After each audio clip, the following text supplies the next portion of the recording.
Hello everyone, welcome to my class.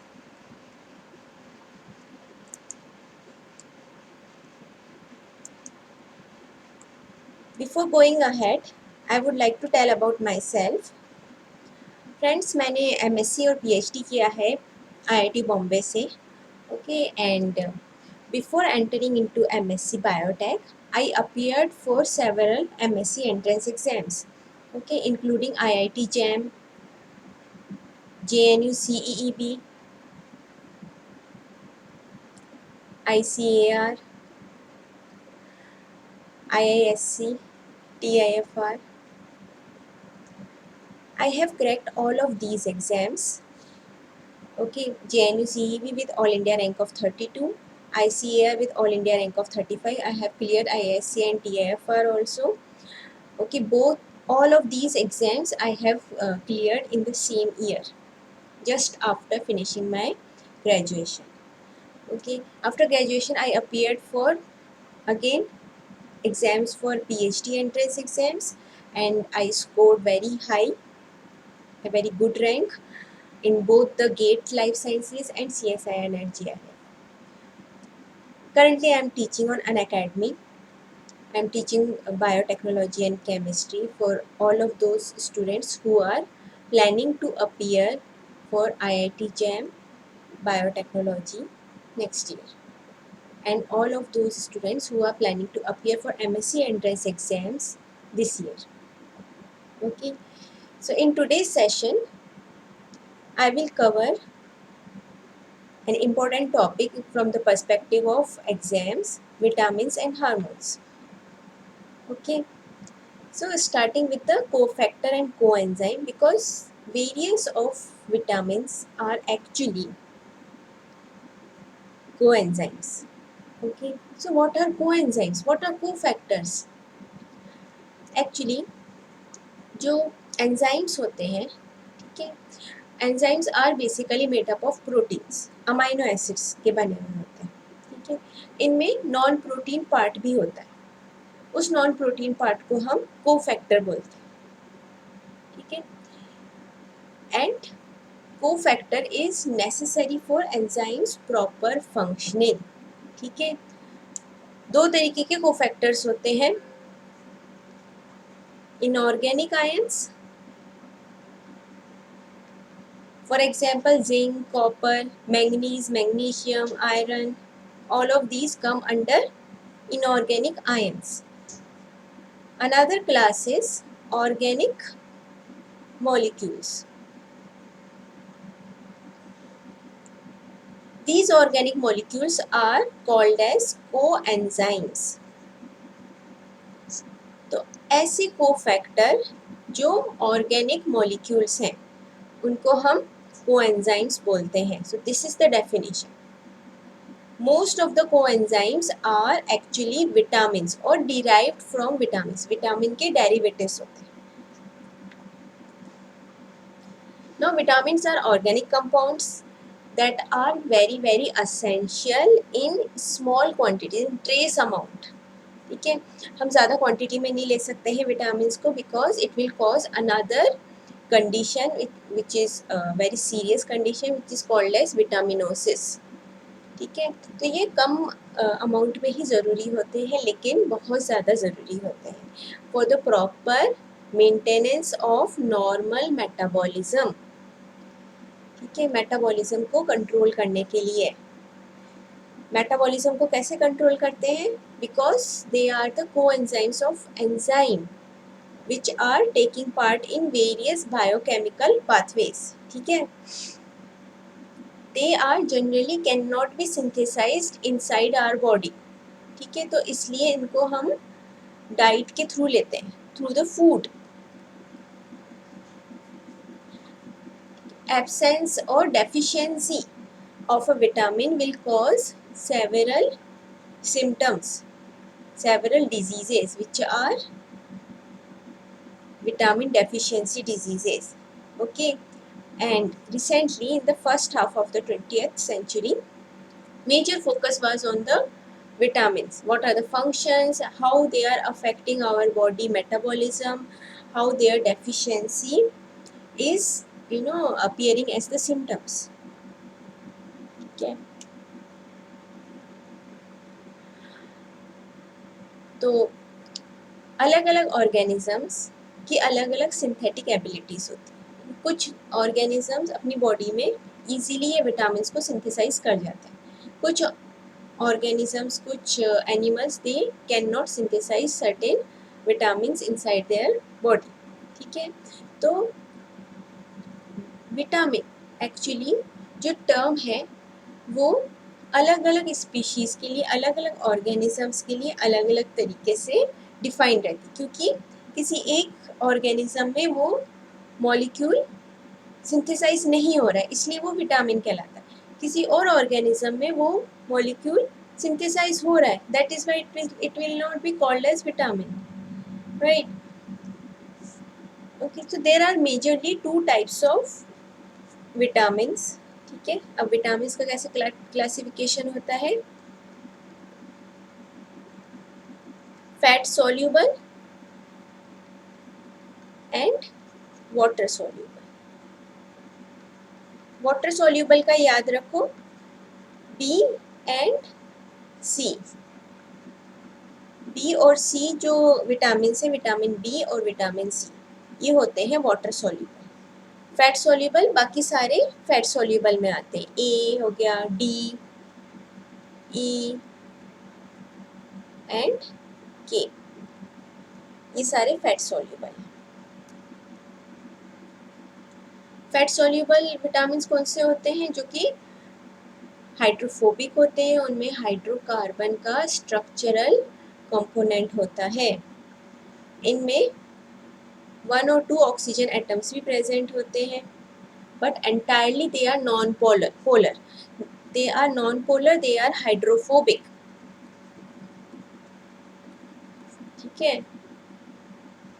In contrast water soluble जो होते हैं वो पोलर होते हैं और इनमें large number of electronegative oxygen और नाइट्रोजन एटम्स प्रेजेंट होते हैं in the form of functional groups which are highly polar in case of water soluble vitamins. ठीक है, और ये जो पोलर ग्रुप्स हैं जिनमें नाइट्रोजन है, ऑक्सीजन है, ये इन्वॉल्व होते हैं हाइड्रोजन बॉन्डिंग में with water. That is why they are water soluble, because they can interact with water, they can be dissolved in the water. Most of the water soluble vitamins act as coenzymes. ठीक है, mostly coenzymes ही होते हैं या फिर coenzyme के synthesis में काम आते हैं. ठीक है, उनका डेरिवेटिव्स कोएंजाइम्स होते हैं. और फैट सोल्यूबल जो विटामिन्स होते हैं, they are involved in variety of physiological functions. Many of them are hormones also. Okay.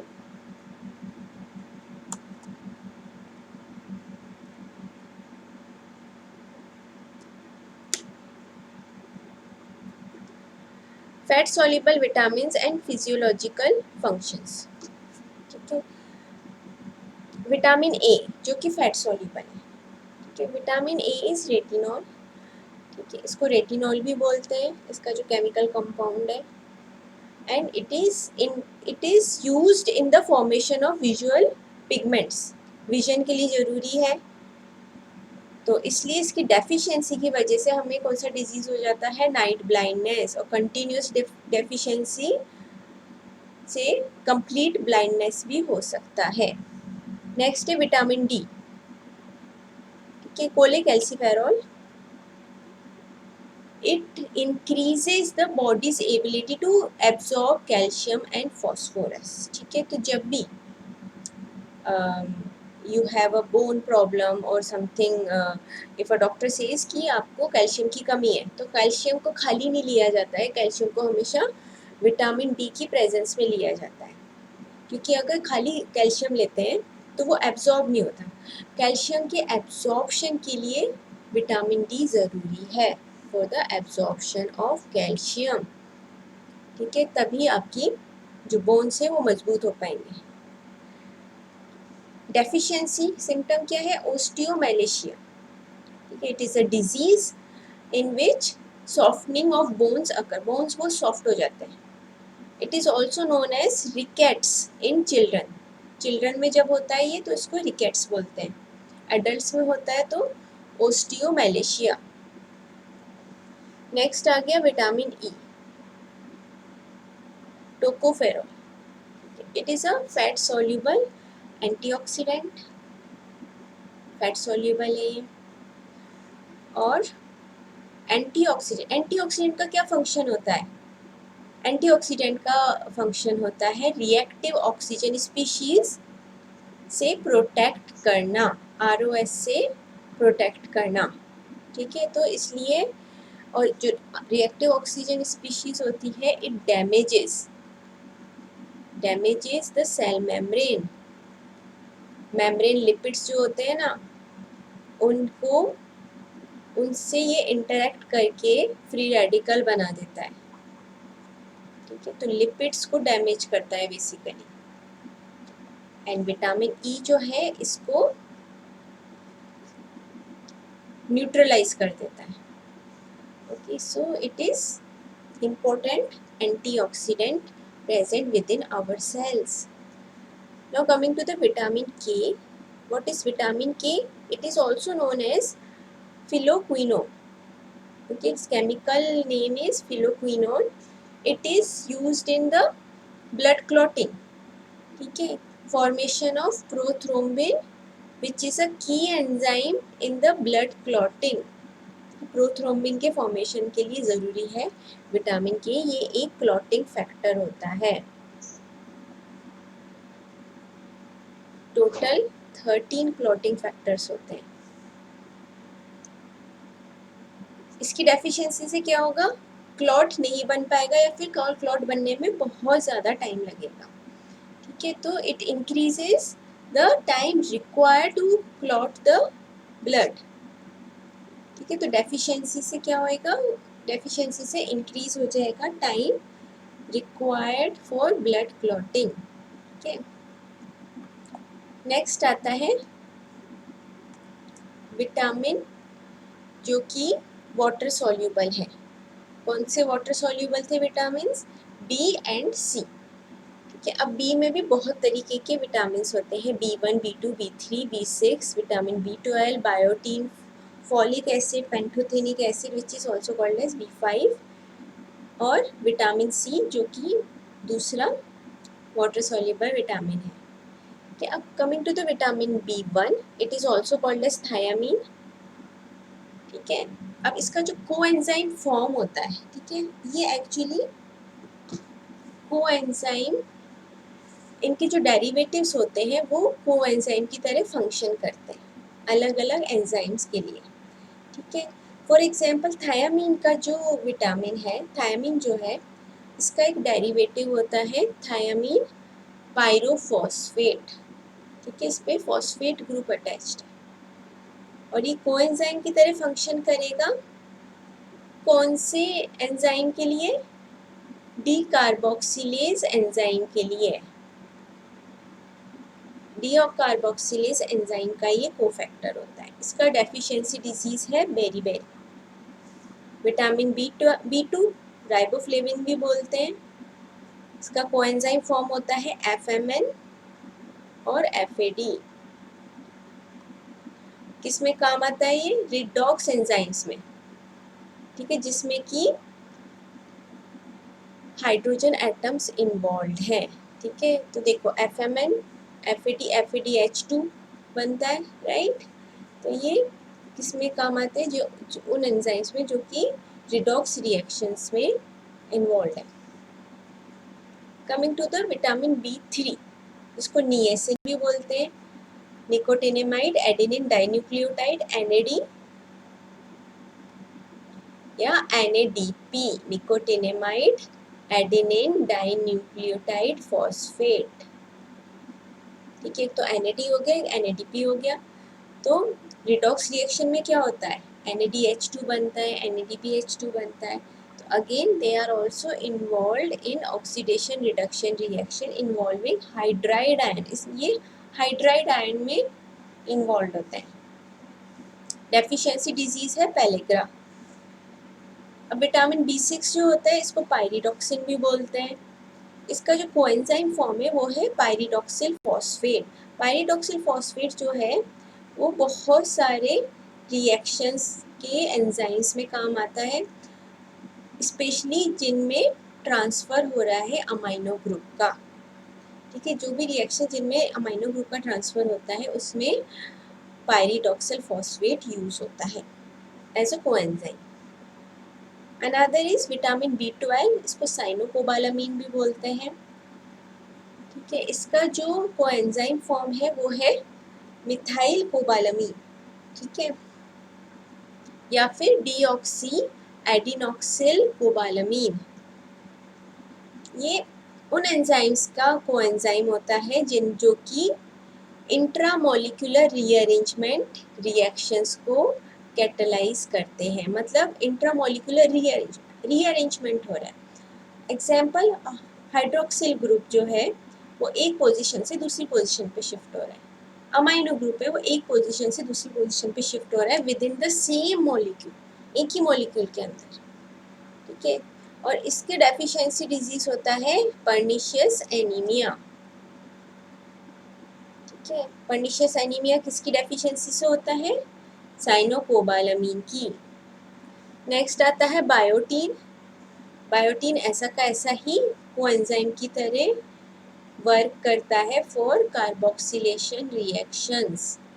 ठीक है, फॉलिक एसिड, टेट्राहाइड्रोफोलेट। ठीक है, इसका जो डेरिवेटिव है tetrahydrofolate, it act as coenzyme for the career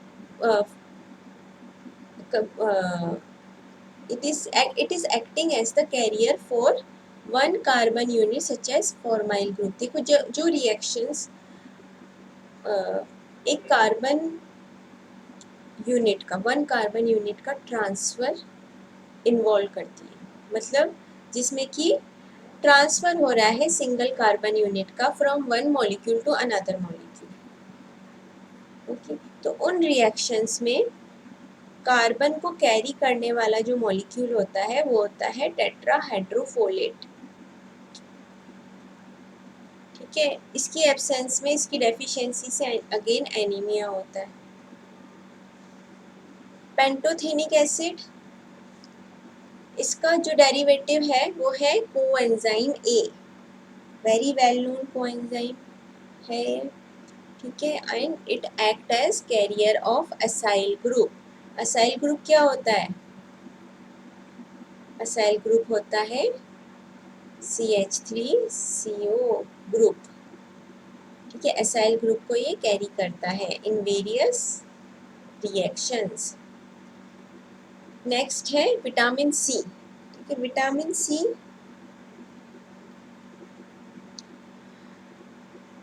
जो है एस्कॉर्बिक एसिड भी बोलते हैं इसे, और एस्कॉर्बिक एसिड का फंक्शन होता है in the formation of collagen. ठीक है, कोलेजन किस में पाया जाता है, किस में होता है? टेंडन्स में, लिगामेंट्स में, बोन्स में। ठीक है, और विटामिन सी जो है वो बहुत अच्छा एंटीऑक्सीडेंट भी है। तो विटामिन ई और vitamin C both are very good antioxidants. ठीक है, तो ये जो फ्री रेडिकल होते हैं उनको ये न्यूट्रलाइज कर देता है। ओके, डीएक्टिवेट कर देता है ताकि वो डैमेज ना कर सके सेल मेम्ब्रेन्स को। इसकी डेफिशिएंसी से जो डिजीज़ होता है उसको स्कर्वी डिजीज़ बोलते हैं, स्कर्वी डिजीज़।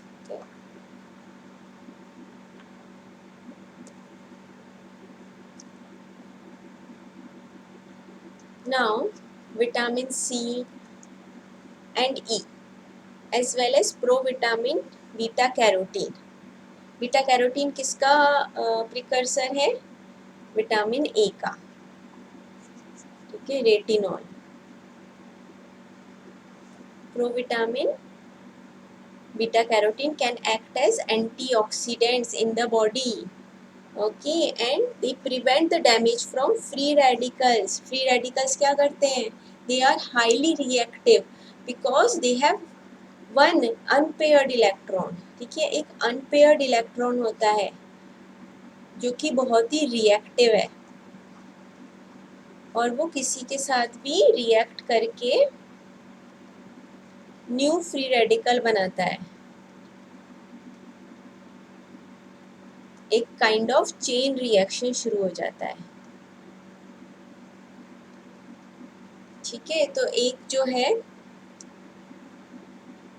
फ्री रेडिकल दूसरे न्यूट्रल मॉलिक्यूल से इंटरेक्ट करके दो फ्री रेडिकल बनाएगा, फिर वो दो दो अलग अलग मॉलिक्यूल से इंटरेक्ट करके चार बनेंगे। इस तरीके से बहुत जल्दी ये इंक्रीज करते हैं अपने नंबर में और बहुत ज़्यादा डैमेज पहुंचाते हैं सेल को, न केवल सेल की मेम्ब्रेन को बल्कि सेल के और दूसरे जो मैक्रोमोलिक्यूल्स होते हैं, for example nucleic acid, DNA को डैमेज करता है।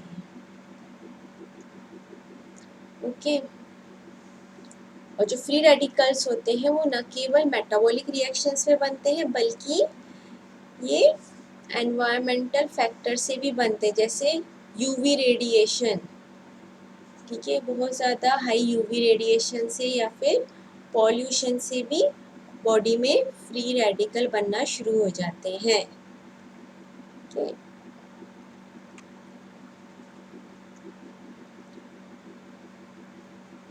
ठीक है, अब देखो जैसे मैंने आपको बताया था free radical mostly react with lipoproteins. Lipoproteins कहाँ पर प्रेजेंट होते हैं? मेम्ब्रेन्स में। और इसमें से ये जो मॉलिक्यूल है उसमें से ये एक इलेक्ट्रॉन को रिमूव कर देंगे और इस वजह से उसमें एक फ्री इलेक्ट्रॉन रहेगा। वो फ्री इलेक्ट्रॉन की वजह से अगेन फ्री रेडिकल बन जाएगा, न्यू फ्री रेडिकल। इस तरीके से चेन रिएक्शन बनती है जिससे कि ऑक्सीडेटिव डैमेज होता है to all the affected compounds, lipoproteins, nucleic acids, proteins. Now antioxidants, they stop this chain reaction by forming a more stable molecule. ठीक है, एंटीऑक्सीडेंट और फ्री रेडिकल मिलकर एक स्टेबल मॉलिक्यूल बनाता है। ठीक है, इससे नया फ्री रेडिकल नहीं बनता है। जब भी एक एंटीऑक्सीडेंट रिएक्ट करेगा एक फ्री रेडिकल से तो एक स्टेबल कंपाउंड बना देगा which is very less reactive, which is almost stable. ठीक है, तो कौन कौन से एंटीऑक्सीडेंट्स हमने आज पढ़े? Vitamin E and vitamin C.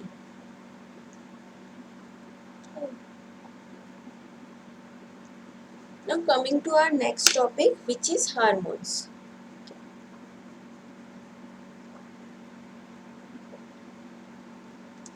What is hormone? Hormones are all those molecules which help in maintaining homeostasis within our body. Okay? और होम्योस्टैटिस क्यों जरूरी होता है? होम्योस्टैटिस बॉडी में जो ऑर्गन्स होते हैं और ऑर्गन सिस्टम्स होते हैं उनके कोऑर्डिनेशन के लिए होता है। ठीक है, homeostasis is nothing but coordination of all the body organs and organ systems. Okay. And communication between neighboring cells, between the cells and tissues in the distant parts of the body, मतलब अलग अलग parts of body में अलग अलग organs हैं और वहाँ उन दोनों के बीच में कैसे communication हो रहा है, कैसे coordination हो रहा है functioning में, वो सब determine होता है हार्मोन से। ठीक है, और generally hormones are released into the body usually in the blood, और ब्लड से ये अलग अलग टारगेट ऑर्गन्स तक पहुंच जाते हैं, टारगेट ऑर्गन्स या फिर टारगेट सेल्स तक। जो टारगेट सेल्स होती हैं उनमें रिसेप्टर मॉलिक्यूल्स होते हैं। ठीक ओके, रिसेप्टर मॉलिक्यूल्स क्या होते हैं?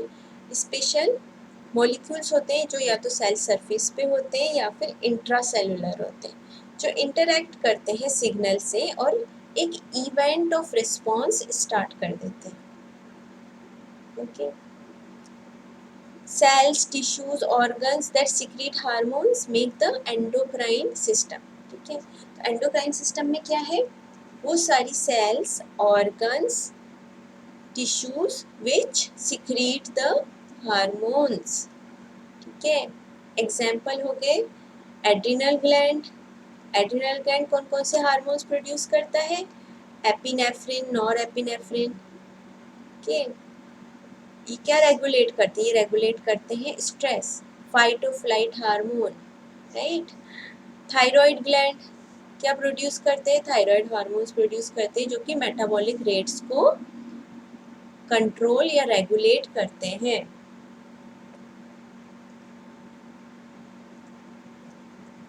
तीन तरीके के हार्मोन्स होते हैं, lipid derived hormones, amino acid based hormones and peptide hormones. ठीक है, लिपिड डिराइव्ड हार्मोन जो होते हैं वो लिपिड सॉल्यूबल हार्मोन्स होते हैं और ये हाइड्रोफोबिक हार्मोन्स होते हैं। They are basically derived from cholesterol. इनका जो बेसिक स्ट्रक्चर होता है ना वो कोलेस्ट्रॉल जैसा होता है, रिंग्ड स्ट्रक्चर होता है। Primary class of lipid hormones in human is the steroid hormones. ठीक है, केमिकली दे हैव कीटोन्स और एल्कोहल्स। ठीक है, और इनके जो नेम्स के एंड पे ऑल या ओन होता है। ठीक है, जैसे स्टीरॉइड हार्मोन्स में एस्ट्राडायोल, ऑल मीन्स OH ग्रुप, it is an estrogen. Testosterone, one आ रहा है, ओन का मतलब है ketone, like this, which is an androgen।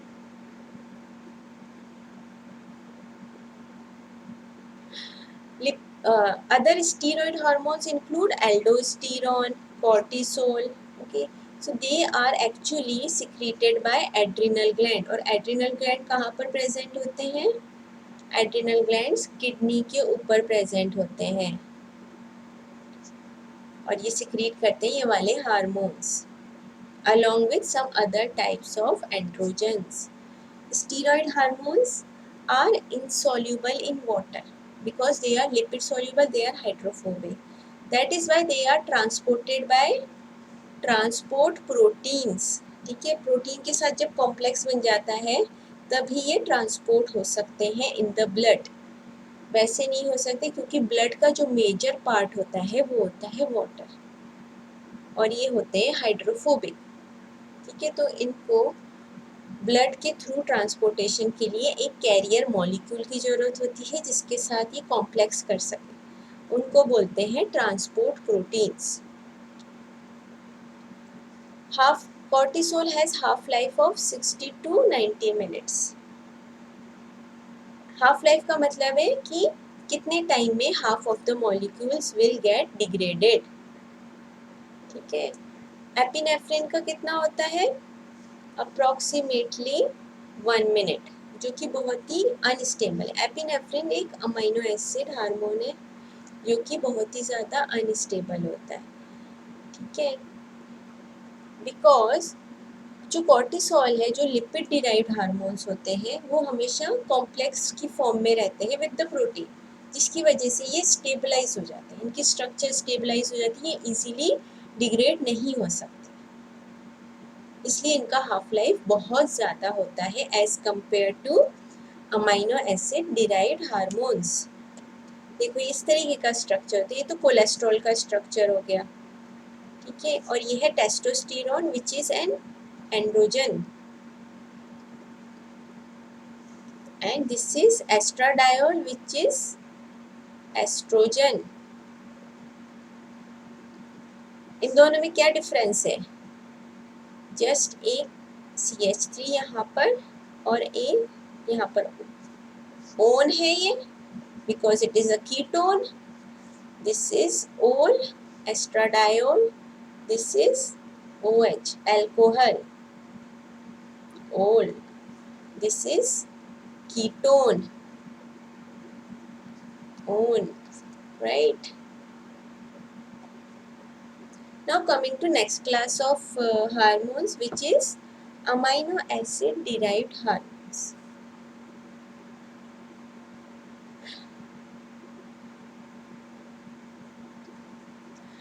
They are relatively small molecules. Okay, they are derived from the amino acid tyrosine and tryptophan.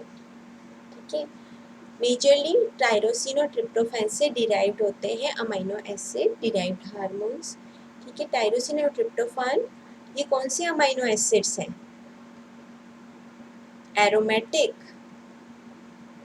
Aromatic amino acids. ठीक है. If a hormone is amino acid derived, it will end with ine. ठीक है, last में इसके आइन आएगा. Example epinephrine, nor epinephrine. They are synthesized in again adrenal gland.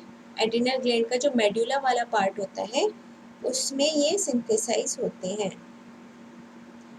Okay, and another example is thyroxine. It is produced in the thyroid gland. Thyroid hormone है thyroxine. Pineal gland वो क्या होता है? It is present in the brain. It makes and secretes melatonin. ठीक है, जो sleep cycle को regulate करता है. ठीक है, sleep cycle को कौन regulate करता है? Melatonin. देखो ये है टायरोसिन जो कि अमीनो एसिड है. इसमें एक OH ग्रुप होता है, बेंजीन रिंग होता है. एपिनेफ्रिन जो कि डिराइव्ड है इससे. ये हो गया हमारा ट्रिप्टोफैन जिसका 1 लेटर कोड होता है W. टायरोसिन का होता है 1 लेटर कोड Y. इससे डिराइव्ड होता है मेलेटोनिन जो कि स्लीप साइकिल को कंट्रोल करता है, regulate.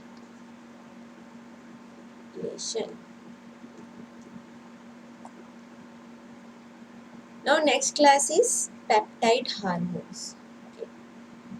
As the name indicates, they are made up of polypeptide chain या फिर स्मॉल पेप्टाइड के भी बने हो सकते हैं. Peptide hormones include molecules that are short peptides. Example हो गया इसका ADH, anti diuretic hormone, and oxytocin.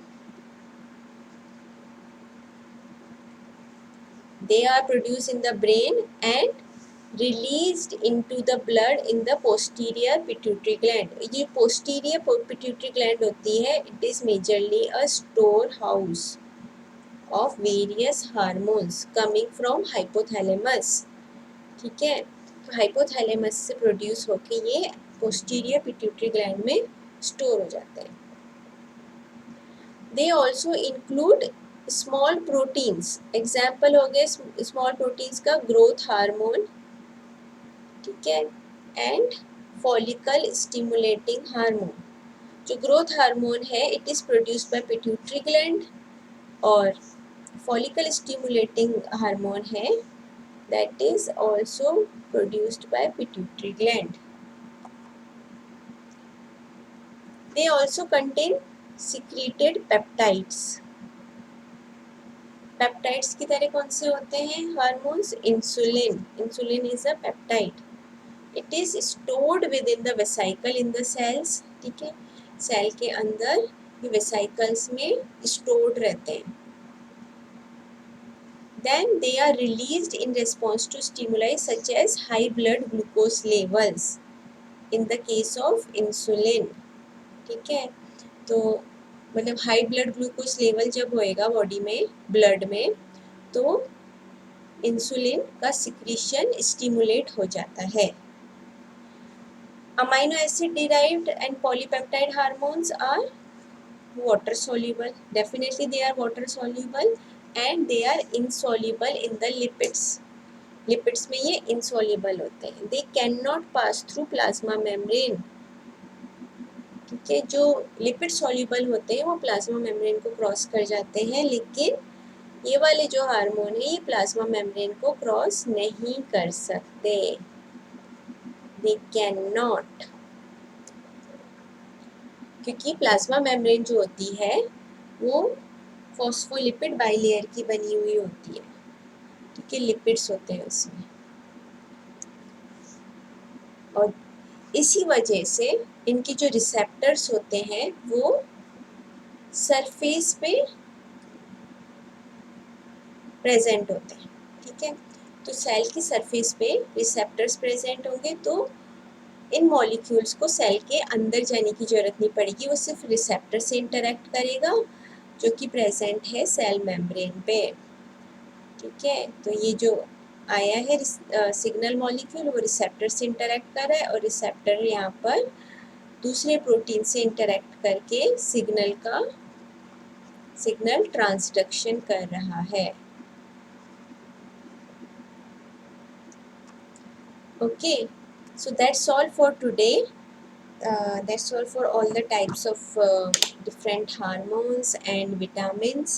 Okay, and if you want to study really in detail with me, so attend my live classes on Unacademy Plus. मैं Unacademy Plus पे live पढ़ाती हूँ सभी students को जो बायोटेक एंट्रेंस एग्जाम्स की तैयारी कर रहे हैं या फिर PhD एंट्रेंस एग्जाम्स की तैयारी कर रहे हैं।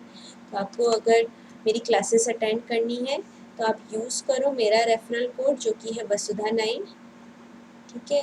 तो वसुधा 9 ये कोड एंटर करने से आपको 10% का डिस्काउंट मिलेगा।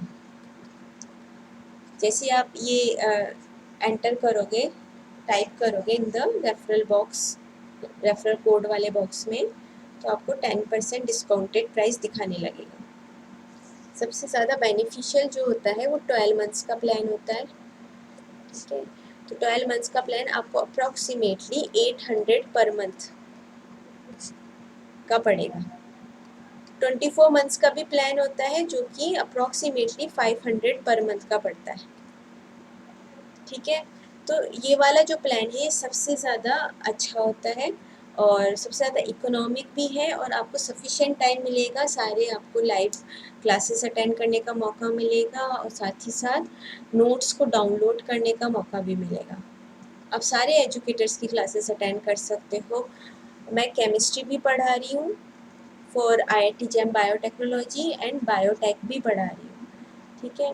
तो मेरी क्लासेस अभी करंटली गोइंग ऑन है। आपको कोई भी क्वेरी है तो आप मुझे इस नंबर पे कांटेक्ट कर सकते हो ऑन व्हाट्सएप, ठीक है। दिस इज़ माय नंबर, आप मुझे कांटेक्ट करो, मैसेज करो and then I will get in touch with you, ठीक है। आपको कोई भी क्वेरी है रिगार्डिंग सब्सक्रिप्शन या फिर सब्जेक्ट या प्रिपरेशन रिलेटेड कोई भी क्वेरी है, you can directly ask me on WhatsApp, या फिर अनअकैडमी की वेबसाइट पे आप मेरी प्रोफाइल पे जाओगे मेरे नेम टाइप करने के बाद, तो आप वहाँ पर भी मैसेज कर सकते हैं, okay. So don't waste your time is really precious, okay, and with the right guidance and continuous hard work you can definitely crack any entrance exam, okay। तो right guidance के लिए आपको अनअकैडमी प्लस पे आना है, मेरी classes attend करनी है और हार्ड वर्क तो आप कर ही रहे, दोनों चीज़ें मिल जाएंगी तो आपका 100% सिलेक्शन है, okay। So thank you very much for attending my class and hope to see you soon in my live classes. Thank you.